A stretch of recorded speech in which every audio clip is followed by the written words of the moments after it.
Welcome, everyone, to part 2 of our Truth, Lies, and Illness workshop with Dennis.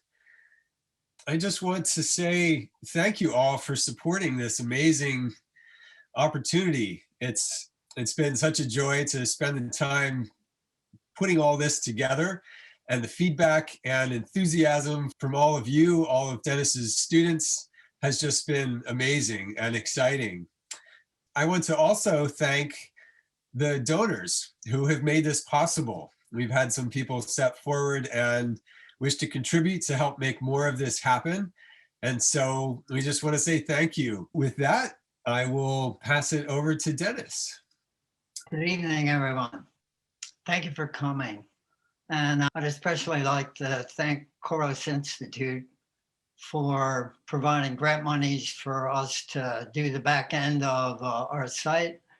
And if you are interested in supporting that, please contact korosinstitute.org. I'd like to begin by kind of doing a recap of what we did last time. It's kind of complex, I understand that, but the idea of psychoneuroimmunology, psyche, neurology, and the immune system. So the psyche is I could probably go on many websites and say psyche and nobody would raise an eyebrow, but if I said soul, there would be some problems with that. But the psyche and the soul are pretty much the same thing. And so psychoneuroimmune means that my psyche or my soul has an interaction with my neurology in such a way that it stimulates immune response. And that's very healthy unless I subjected to things where I'm uncertain. So psychologists talk about uncertainty as being the root of illness. Doctors won't kind of go there usually, unless they're schooled to do that. But psychologists can easily go there. And Rudolf Steiner would say, don't look for the illness in a bacillus or a virus, look for it in the soul. So the issue in the soul is that sensation creates patterns in the soul that interact with the immune system through neurological features. So let's take a look at that. So here I have a diagram from last time. Here's sensation. Sensation could be eye, ear, nose, tongue, touching. Any kind of sensation that comes from the outside makes an impact on the organism and goes to this little red area there. That red area, last time I said, is the amygdala. If you look at the amygdala, if you Google amygdala, you'll see that amygdala is very much of interest to people studying autism and those who are on the spectrum. There are many different variations of amygdala relationships for people on the spectrum. And the reason is that the amygdala is kind of a switching or a relay for sensation, for the impulses of sensation, no matter what they are. So this relay has triggered or triggers in the neurology pathways where the pathways in the neurology are connected to the forming of inner pictures. There we get to a soul. So picture forming then has to be integrated into the rest of the organism. So what comes in the front through the eyes and nose and tongue has to go to the back to be integrated into inputs from the body through the brainstem and inputs from the cerebellum is they call it the little brain in the back that governs fine and gross motor movements from the body. So I have, according to Rudolf Steiner, I have sensation, picture forming, and the urge to move that he sometimes calls instinct or desire. So when I have a sensation, it triggers in my neurology a pathway that has to be integrated into inner movements and creates in me a kind of irritation or an urge to move or a desire to go, chocolate cake. So however that is, whether it's a body sensation or a muscular sensation or a skeletal sensation, ligaments, whatever, those sensations have to go into an integrated area because they're what psychology calls hot button responses. When I have a sensation and I have picture forming and it goes to the back for integration, I'm on a hot button pathway to like do something. Now, that's the hot button. Something's coming in, you better do something about it. And if that was all there is, I probably wouldn't be alive right now. Neither would you. We'd just be a bundle of frazzled nerves. So those impulses that are hot button need to be tempered and kind of cooled down a little bit. And in the neurology, the part that does that is the hippocampus, this green part here. And when those sensations get tempered down, they can be reviewed in a different way by my soul or by my psyche. And I file the sensation patterns away, and we call that biography. So when I begin to have a sense that the sensations I'm receiving, I kind of know because I have memory of having had them before, that tempers down the hot button issue and allows me to integrate them into my life. I don't have to be so upset when I hear a loud sound unless I'm on the spectrum. So some people who are on the spectrum have lost the ability of the hippocampus to temper down the hot button issues in the amygdala. Now, there's a reason why. So let's look here at this little secretions. So I have growth is a hot button. So when I have a sensation that comes into my organism, my system gets my biological system gets put on alert.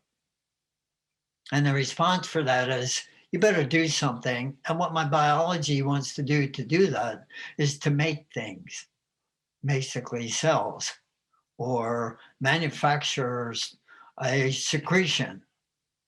Now, that realm of secretion is the whole world of a human when they are an embryo that's about a month old. So before a human has any organs, their whole being is just a series of buffered secretions. You don't have any organs when you're 3 weeks old, but you are a volcano, yeah, a huge storm of secretions that are regulating the ways in which the organs will form. When you come to term, those secretions are still operating, but then you are in the world and you have sensations coming in, and you're still dealing with secretions. And Rudolf Steiner said to the Waldorf teachers in the middle school, he said, if you study anything about physiology, study secretions, because that's what you're dealing with. And the fundamental secretions are hot button, which causes growth, and cooling of the tempering down of the hot button, which creates form. So I have secretions that make me want to gun the engine and create things. And I have secretions that shut that down and cool that down and create, when that happens, the secretions and their interaction create the forms of an organ, no matter what that is. So all sensation goes into the body and has to be first triggered by a hot button and then tempered down in order that the organs don't get out of control. That's a really big issue right there. The idea of secretion, and the polarities are growth and form. So let's take a look at this kind of, mm, you know, personality thing or psyche or soul. And let's look at it the way science looks at it from the point of view of the neurology of that. Let me just tip this up a little bit. There we go. So this pattern of picture forming is something that science called the basal ganglia.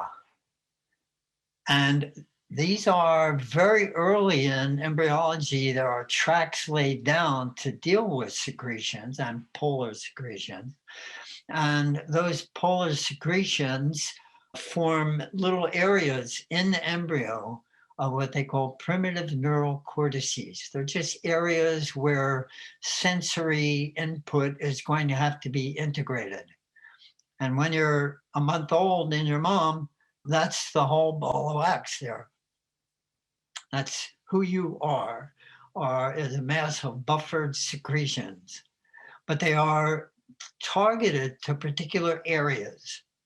And as you develop as an embryo, those areas get buried under layer after layer after layer of neurological material in the brain, especially, that will give higher functioning. But every time you have a sensation, here, sensation, so we go sensation, that goes through the sense organ into the amygdala. So here's the amygdala, a little red one, red amygdala. But the amygdala as a switchboard or as a relay has many things that it sends signals to once that sensory input comes in, once the raw input comes in. One of the keys is that the amygdala sends a signal up to the pituitary gland. So over here, there's a little diagram of a pituitary gland. In fact, it's a diagram of mostly all of the glands that have a neurological side and a vascular or blood side. So your glands are part of the neurology, and the input that hits that gland triggers a secretion that goes into the blood.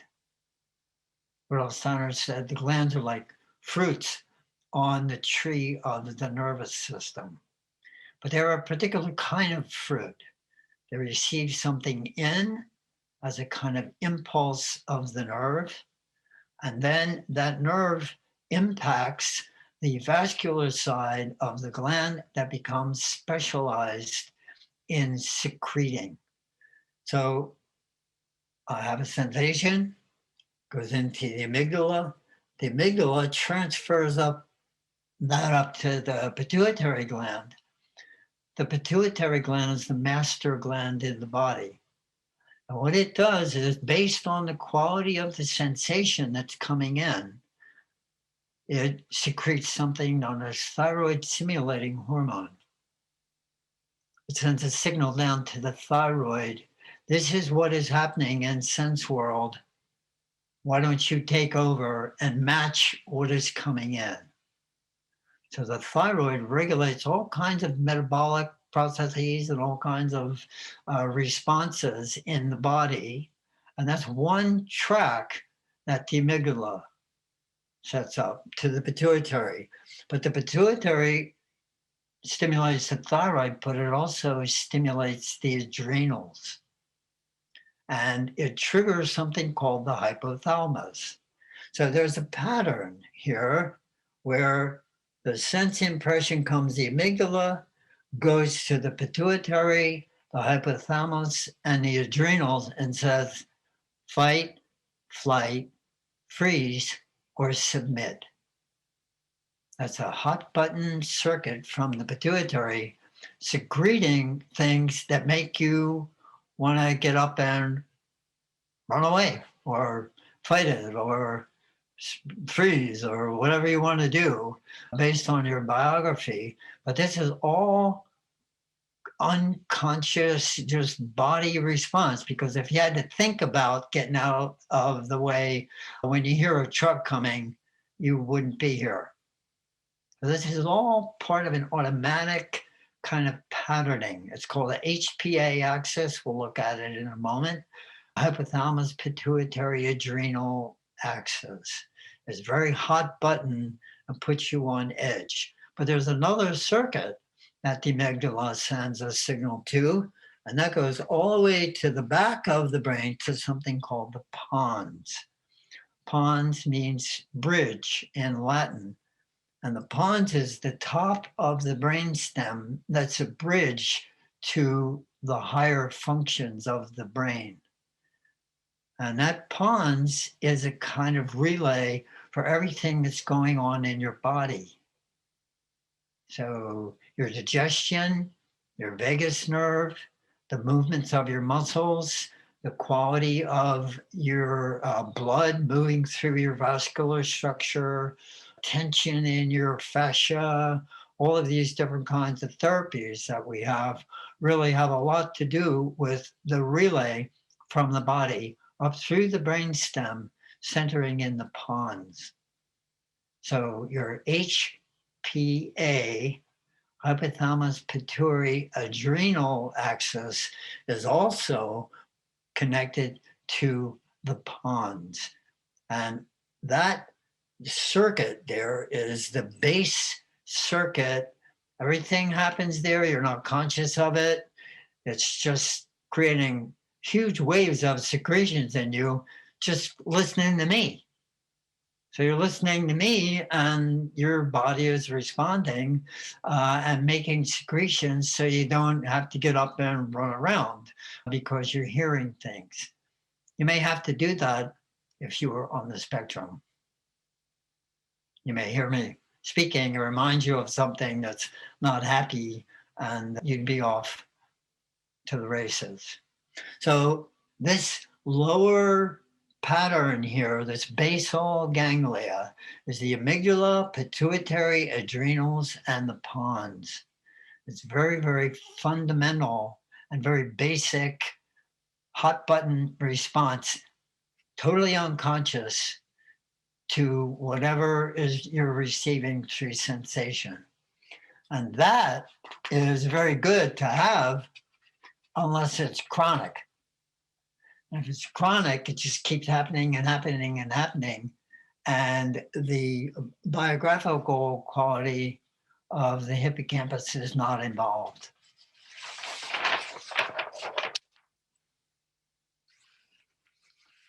So here's a little closer description of this. This is your eyeball. There's a sense impression going into the amygdala. The amygdala is sending a current up to the pituitary. Your eye is sending a current up to the pituitary. The amygdala and your eye are telling the pituitary there's something out there that you need to pay attention to, even though you're not conscious of it. So secrete a lot of hormones so that you can be ready to run away if you have to. It's a hyper alert system. And we could say, if it's out of whack, it's the cause of illness. So opposite to that is the biographical quality of the hippocampus that damps down the hot button and allows you to say, this is me, I know what it is, I don't have to freak out about it, and I'm okay. So HPA, hypothalamus pituitary adrenal, what happens when that lights off is a huge shot of adrenaline goes into your system. And adrenaline is get her done. Do it and just move, move, move. And that has to be tempered and balanced by something that allows the adrenaline to be soothed and be part of a growth pattern. And in our physiology, that's serotonin. So adrenaline and serotonin are two balancing things. Adrenaline is stimulating, and serotonin is soothing and creating conditions for form to arise out of the stimulus. That's the HPA axis. But I'm going to describe something to you. It's a little strange here. And this is to make a turn towards the idea of what lying does. And when or we could even say uncertainty, because the fundamental issue in the soul and and the response to the body is, am I okay with what is coming in? Or do I feel a threat from it? Or does it make me feel uncertain? Does it make me feel anxious? Does it make me have anxiety? Does it make me angry? Does it make me depressed? Those anger, depression, anxiety, they are in the body, they are called hormones. Just ask women who have gone through the change of life, and they can tell you all about hormones and psychology. So when I'm having sense impressions that I can't really deal with, my system is in a constant hyper alert because of the HPA basal ganglia being firing off all the time and creating secretions that make me want to get up there and run around and do something. When someone tells a lie, if it's a small lie, if it's what we call a fib, I go, well, yeah, okay, I might not agree with that.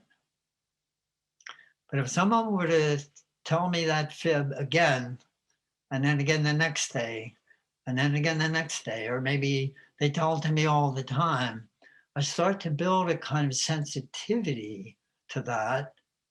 That is something that science calls nociception. Nociception, N-O-C-I-C-E-P-T-I-O-N. And this is a growing development in science today as a study of nociception. Nociception means the expectation of pain. They're starting to find out that when a stimulus is constantly applied again and again and again and again, what happens is the neurons get entrained into that pattern, and they're very difficult to untrain from the pattern.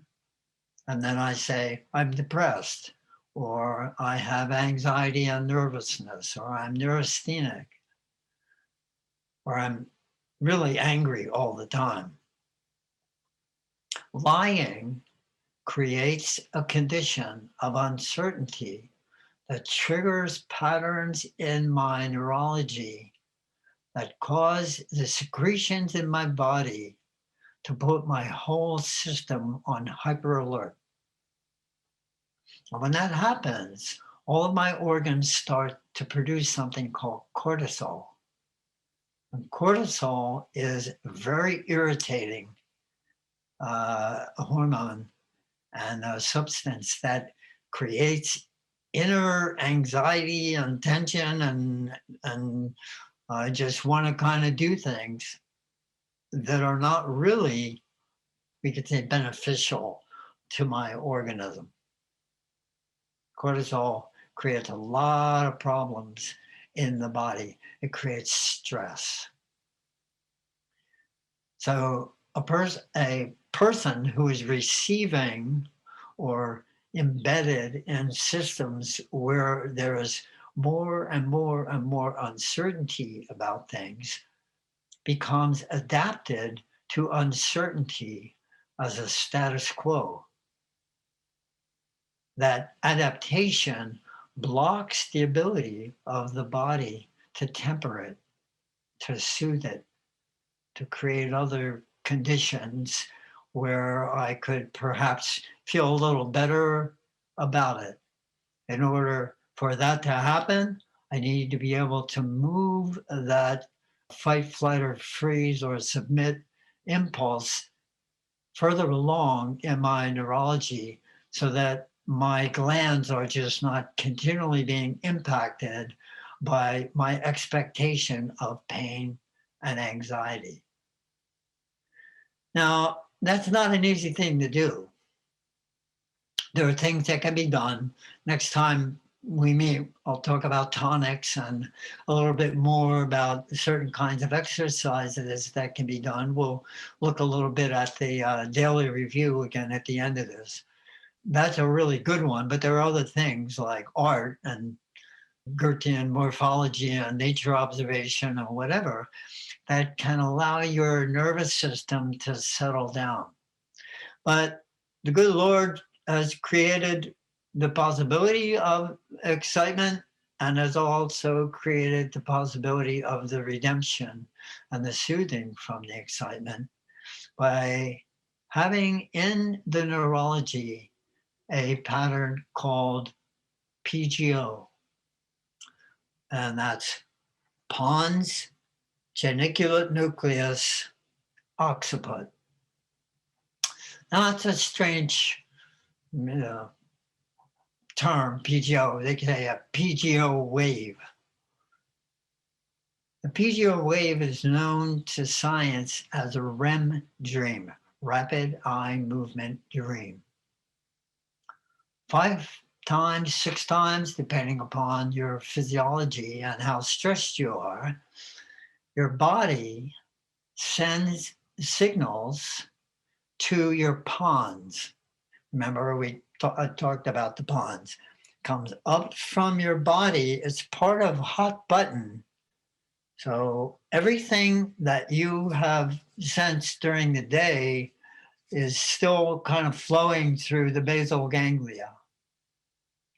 And that has gone into your body through that circuitry and created through hormones, through the adrenals and whatever, all kinds of patterns of disturbances of equilibrium. That's your immune response. And your immune response is secreting things to try to balance all of that that's coming in. If you live a moderate life and your food agrees with you and your environment agrees with you and you don't have tremendous amounts of uncertainty, then at night, the secretions from the hormones that are flowing through your blood that are triggering immune response are moderate. But if you've been subjected to a great deal of anxiety and uncertainty, then that means at night your glands are still nociception, expectation. When is this going to end? This is called having unrested sleep. This is maybe cramps and all kinds of things that happen at night that are basically hormonally driven. So every night, in order to kind of clear what happened during the day, there are signals sent up from your immune system, through your neurology, from your digestive system, from your vascular system, from your muscles, from your bones, from your nerves. They all are checking in and sending signals up through your nerve cord up into the brainstem. When those brainstem signals get to a maximum, they light off an impulse that comes from the pons and travels through a shorter circuit. Here's a picture of that. So here's the pons here that's receiving input from the body at night. That input is connected very much to the pineal gland. And the pineal gland takes the serotonin that comes from the adrenals. And when you close your eyes, that serotonin, when you close your eyes and try to go to sleep, the lack of stimulus in the basal ganglia changes serotonin into melatonin. So your digestion that was stimulated is given to you at night back up through the brainstem. And when you close your eyes, the serotonin that's been accumulated there through the day from all this digestion turns into melatonin and floods the pineal gland that allows for a circuit to be excited known as the PGO. That's pons from the brainstem. And then up in your cortex of your brain, there's a nucleus up there called the geniculate nucleus. And the geniculate nucleus is a part of your neurology that is a kind of relay station for sending nerve impulses back to the back of your head in your occiput, where you integrate body movements, vision, and hearing. There's a little area here known as the colliculus, where there are inputs from the geniculate nucleus to synthesize and harmonize sensory inputs into soothing qualities that are not dependent upon outside sensation. Here we get a really big key. There's no outside sensation coming in because you're not present, but there's plenty of inside sensation happening because your body is dreaming. When your body dreams, it sends signals up and a PGO wave happens, and you begin to review the secretions that were present from the anxiety during the day. And when you review them, they're created in the form of symbols that represent feelings that you had in the event of whatever the event is, whatever the sensory event is.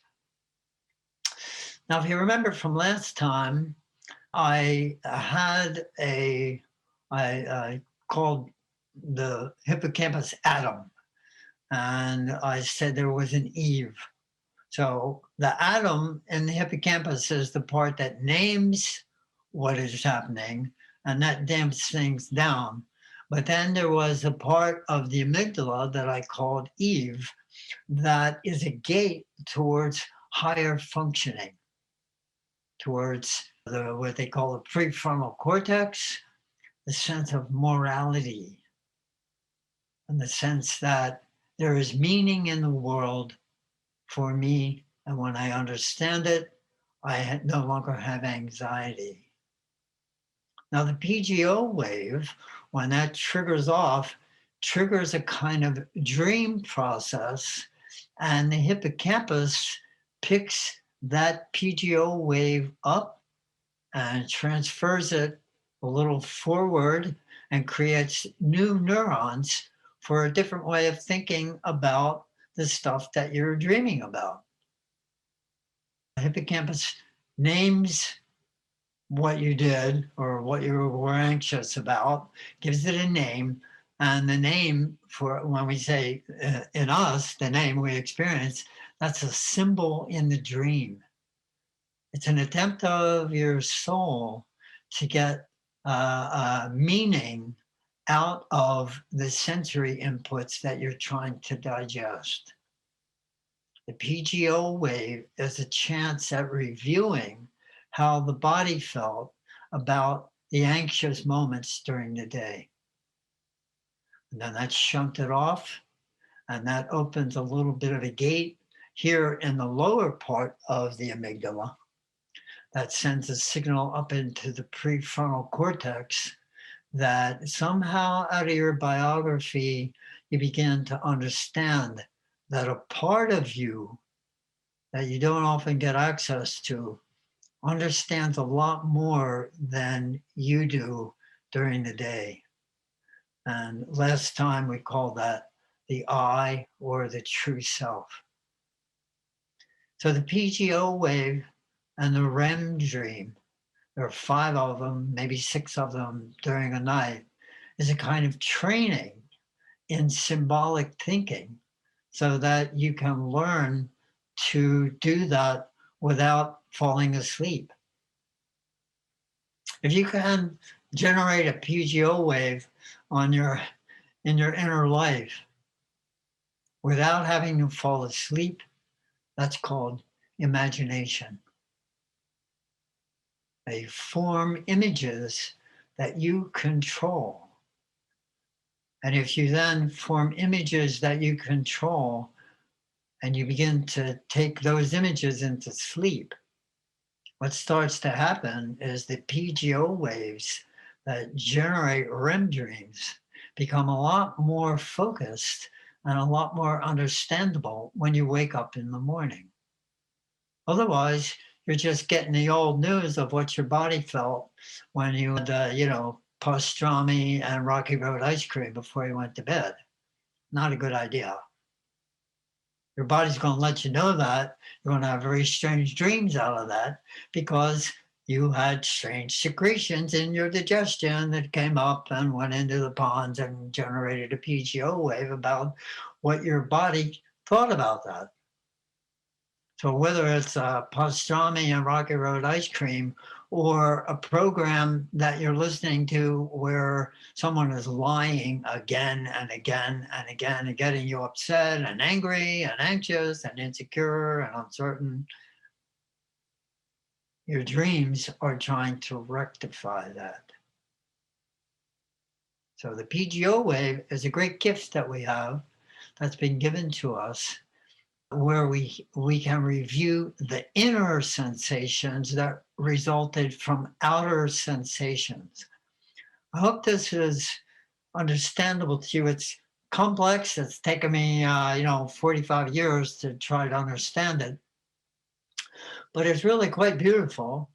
And for me, it really explains a great deal about the whole issue of the daily review and the whole issue of symbolic thinking in an alchemical context, where I can then begin to say, these are the things I'm dreaming about. I can ask my angel to be present as I'm going through my daily review at night.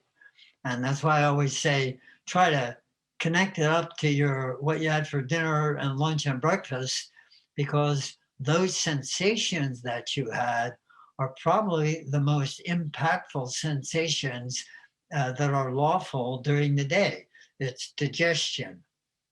The rest of the stuff, Twitter and whatever, are not easily digested automatically because your actual physical digestion is being impacted by the outer senses.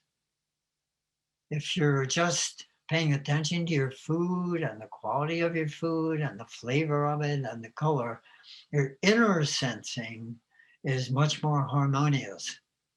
But if you're watching some type of thing on the web, maybe you're looking at some kind of action film while you're having a sandwich, your outer sensation and your inner sensation are not harmonic. So it's better when you eat, pay attention to it. And then if you do a daily review of what you ate, when you go to sleep, your body will have a much easier time parsing out those sensations because you will be independent of outer sensations and because you took the time to put inner thought into what was happening while you were eating, or maybe you're having a pleasant conversation with someone you like. Maybe the quality of the food is exceptional. Maybe it's biodynamic, here I say it. And the quality of the food, the body has a sensitivity to that because it creates different relationships in secretion.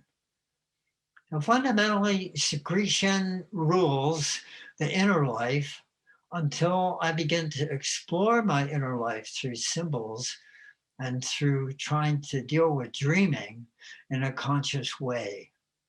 So that was a lot, I know, But I'm trying to build a case for why the review, the daily review, backwards review, is so important, and why the arts are so important, and why good biodynamic food is so important. And then finally, Waldorf education is so important because it tries to unite all of those. So that's my little presentation now. Now we can do some Q&A. Great. Thank you, Dad. That was awesome. I think I'm going to have to go put my Rocky Road ice cream away for the evening. Well, let's see. So our top question right now is, does it actually matter if we don't remember our dreams, or should we be working with them actively? Yeah, that's a really, really good question. Most of the dreams you have, you will not remember. And the reason is that they are what are known as organ dreams. They're just your body organs checking in. And it doesn't really so much matter that you remember them. Most of them you probably won't. So when you go back through your day in pictures, what is happening inwardly is that your inner life has more sense potential than your outer life. When you start to form pictures inwardly for yourself, you begin to dim down the onslaught of what's coming in from the outside. So in the evening, if you're forming inner pictures of what your day was about, what you're doing is kind of purifying them, as kind of a word, or maybe we could say you're rectifying them. You're ordering them in such a way that you are the one who are controlling the way the inner picture is forming, rather than simply having it be a memory that caused your liver to go crazy sometime, or your kidney. You are the one that is forming the picture. Now, in your neurology, picture forming is part of the hot button, if you remember that. So you have a sensation and you form a picture of it. It's just part of a natural pattern, and it's hot button. But when you form the picture yourself consciously, it's not hot button anymore.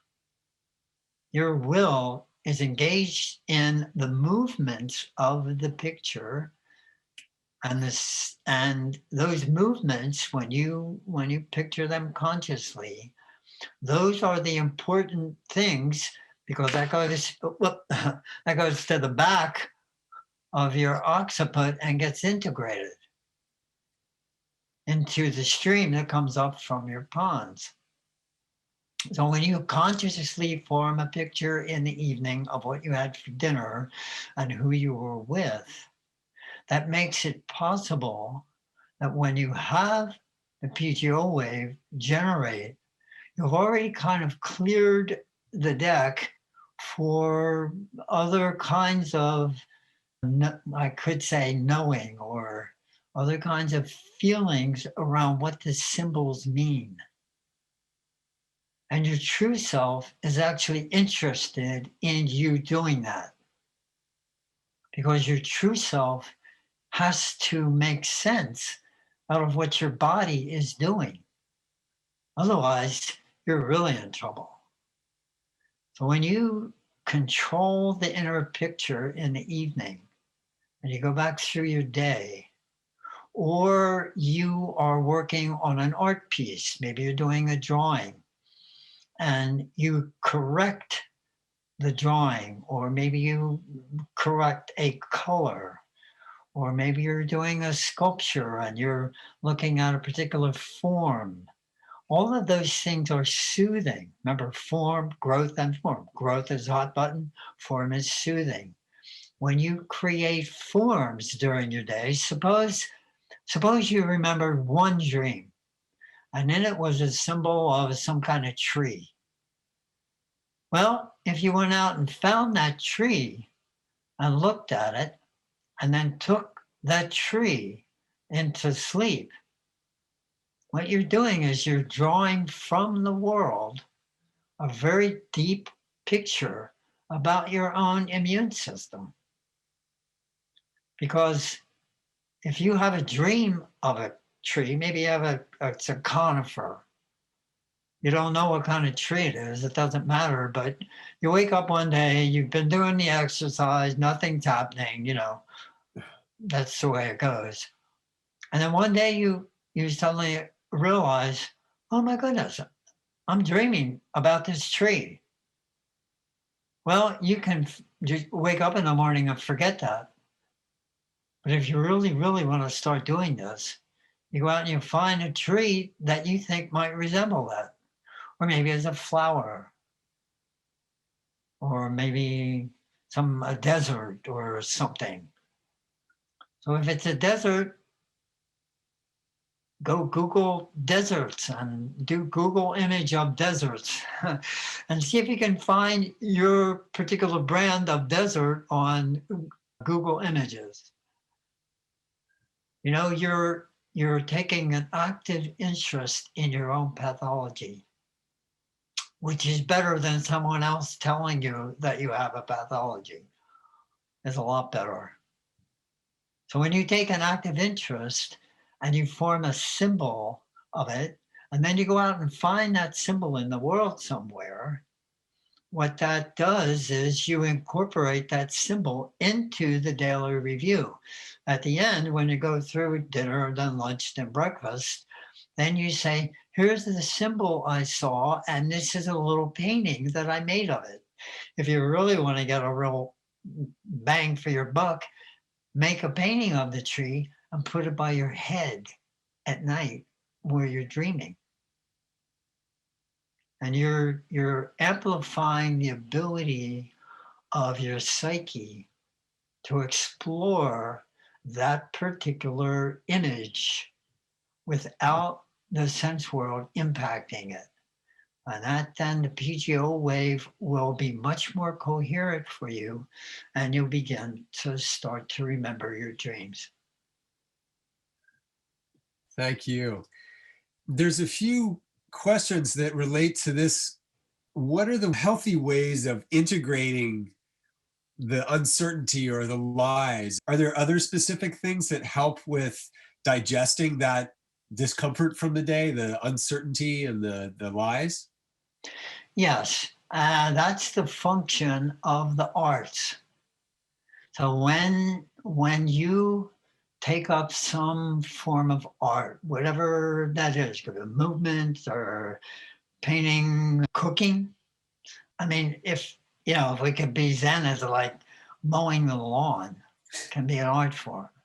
So whatever, it's not that you are going to be, the next painter of the Mona Lisa. It just means that in the arts, what you're doing is you're taking up something from the world and lifting it up out of your own soul force into a higher level of functioning. When I went to graduate school years ago, I had an instructor, a drawing instructor, and he said, painting is pushing dirt around with pig hairs tied to a stick. It's kind of a funny thing. But what he was saying was, you're taking these very rude things and lifting and lifting and lifting into a higher place. Suppose you have a garden and you got some manure and you put it in the ground and you put some plants in it and they turned all yellow. Well, learn something about what you can do with the manure. You can make a compost heap and then take the compost heap in the evening into sleep. Then that becomes an art. Otherwise, it's just a job. And when it becomes an art, when you have an artistic concern about it, then your compost heap is like making a good stew or something. You have to pay attention to it in another way. And instead of it being all just yucky dead things, you layer it in and you pay attention. You're basically building a kind of stomach there out of a compost heap. And when you do it and you're careful about it and you think about it and you learn about it, then what is happening is making compost becomes an art. And when it becomes an art, it has a whole other quality to it when you want to deal with lies. Lies are like just a pile of rotting stuff. That's what a lie. It's like, what is that, and how is that going to be anything? So when someone is, when I'm in a condition and the lying is chronic, I have the feeling like somehow I need to make sense out of this, and I don't know where to start. Well, it's difficult with a lie because it's coming from another person. And hopefully, we expect that the other person is not lying. We kind of hope that. But when in our culture today, lying, we're in like this quote, post truth. That's BS. There is no post truth. There's just truth and people trying to understand it. Truth always will be. That's the whole universe is truth. So to say we are post-truth, that's a lie. And if it sets me going, when I think, well, why are we post-truth? Does that mean that people can say anything they want, do anything they want? Well, the news cycles would have you believe that.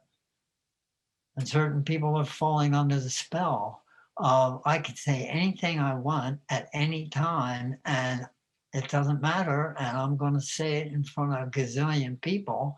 And if you believe it, then you're a dumbbell. Well, that doesn't make me feel too good. I don't know about you, but that sets my little system going. So I can't really do anything about the other person lying. I can't really do anything about living in a culture where lying is accepted as a kind of daily, yeah, so I lied, so big deal. Like, I'll get a lawyer and sue me. That's very dangerous. It's very dangerous for the life forces. And I can't really do anything about lying on Twitter. I can't do anything about politicians lying. I can't do anything about anybody lying. I can't do anything about it out there. So what I'm suggesting to you is you can build strength on your inner life to be able to say, that person is lying and I don't really want to cop to it. I don't believe them, and I probably wouldn't buy a used car from them. Most of the politicians probably wouldn't buy a used car from because they're too concerned about other things. So what I'm suggesting to you is that you can build a resilience inside yourself when your psycho neuro immune system is soothed by making your own pictures. We've kind of been asked by the creation to create. I used to say we're wannabe gods. And the gods that we will be will have to learn how to control imagery so that it's not damaging to people or to the environment. That's climate change. It's a kind of lie that we're living thinking that when we pay money at the gas pump, we're paying for the real damage that's being done. We're not. We're just paying the corporations that are extracting the things. We have to have another way of looking at that. And that's a lie. So the fact that fossil fuels don't pollute, that's a lie. And then when you pull up to the gas pump and you put gas in and you say, is this okay? Is this not okay? It can be very disconcerting. So the development of a ability to work with symbols inwardly, the ability to control an inner picture and to change it at will. Rudolf Steiner said the ability to change an inner picture at will is the basis of karma research. I'm trying to find out, why did I decide to come down into an incarnation in Crazy Town? Why didn't I just check out a couple years ago? I don't have to worry about it. A couple years ago, there was a huge wave of dear people in this community dying. We were all going, what's going on? I think they saw what was coming and they said, I think I can work more effectively on the other side with you people. And that's another aspect of forming inner pictures. We could call that the festival life and the work with what Rudolf Steiner called the so-called dead. But we'll do that later.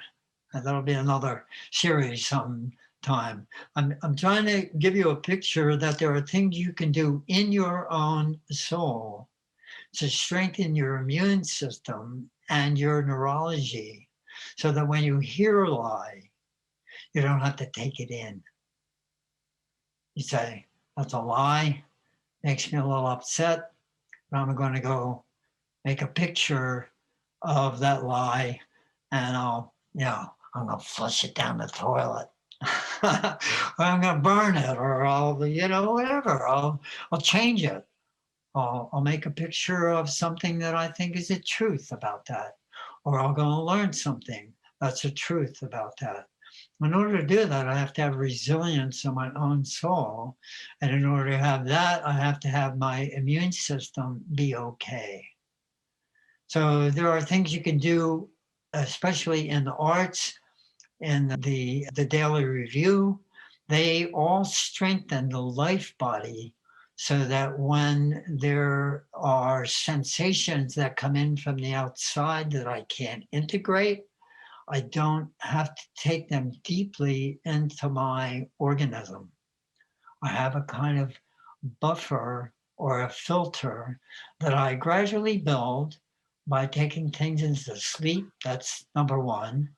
And number two is taking things of imagery that I think has something to do with me. Doesn't get any better than that. If I think the pine tree growing out front has something to do with an issue that I'm working on, and I go and maybe take pine tips and put them in a little hot water and drink it before I go to sleep, guess what? I'm allowing the being that stands behind the pine tree to somehow mingle in with my digestive system. And I've already prepared a little vessel of it by making a painting of a pine tree. And then I do my daily review and I take an image of the pine tree that I just had as a tea into sleep. I'm just stacking the deck to have a pretty good dream. Yeah, wow. Thank you for that. That's a wonderful place to leave it for tonight. Thank you all so much for joining us. We hope you have a wonderful evening. Good night.